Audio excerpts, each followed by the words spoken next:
બૂંદ બૂંદની કિંમત 1000 લોકો, એક ટેન્કર પાણી.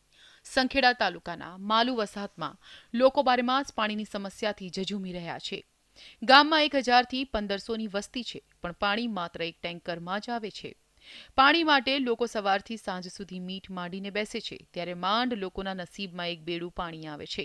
ત્યારે તંત્રને અનેક રજૂઆતો છતાં પણ કોઈ પગલાં લેવાતા નહીં હોવાનો ગ્રામ્યજનોનો આક્ષેપ છે.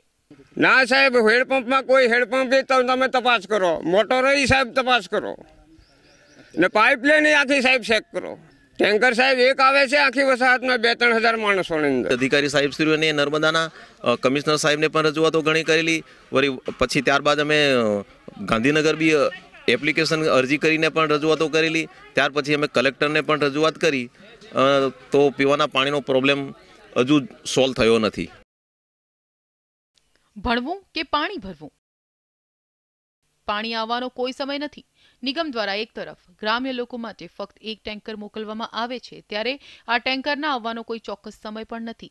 પાણીની આ પરિસ્થિતિને કારણે બાળકોને શિક્ષણ કાર્ય છોડી પાણી ભરવા લાઇનમાં રહેવું પડે છે. ગમે ત્યારે આવે એટલે બાળકોના વાલી તો ખેતર હોય છે, પણ એટલે બાળકો પાણી ભરવાના લીધે ઘરે રોકાય છે, સ્કૂલમાં આવી શકતા નથી. પરીક્ષા છે તો પાણી ભરવા આવવું પડે, પરીક્ષા વગર પાણી વગર ચાલી તરું.